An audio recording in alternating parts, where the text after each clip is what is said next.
Okay, taking a quick video of these 68, 69 Camaro NOS, supposed to be NOS console gauges that we purchased from Joe Parts, J-O Parts on eBay.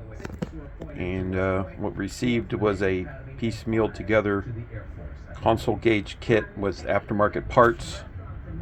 First of all, you can see in the video, should be able to tell the discoloration between the two different gauges.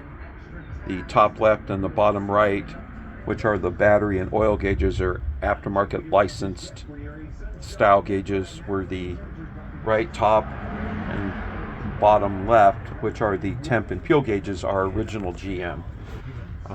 One way you can tell is obviously by the color.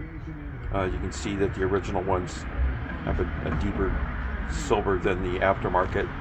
The aftermarket ones have a silverish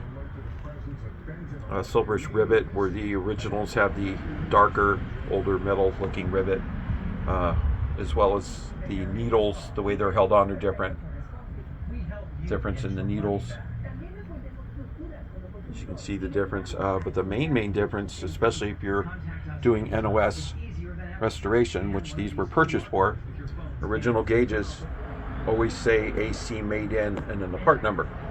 That's an original. This is an aftermarket, GM licensed, or I'm assuming GM licensed. I don't know. It looks like GM licensed from what I've seen online, but those just say AC and then the part number.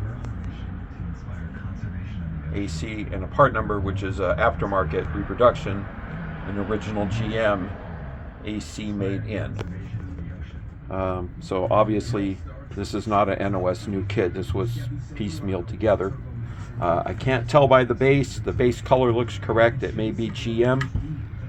It may not. It does look correct. The top is another thing.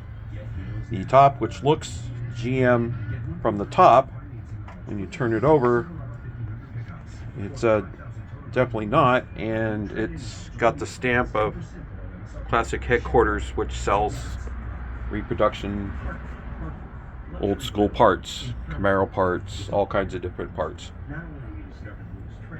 He said CHQ, Classic Headquarters. So it's definitely a reproduction part. If we wanted to put together a reproduction kit, we could have put one together for probably $400. Not for the money we paid for these. We paid about 3 times that, expecting an NOS new kit, as described in the posting on eBay. So we're just making a video reference of this as well, only because you can only submit so many pictures through eBay, and sometimes video shows a little more. That this gauge and this gauge are not NOS new parts, and the lid obviously is not, and with the Classic Headquarters stamp just to prove it right there. The bottom, like I said, the bottom is clean. It's nice looking. Again, I can't tell if it's reproduction or not. Really not my main point of concern now, because the fact there's so many other things that are not correct. So, really disappointed. Thank you.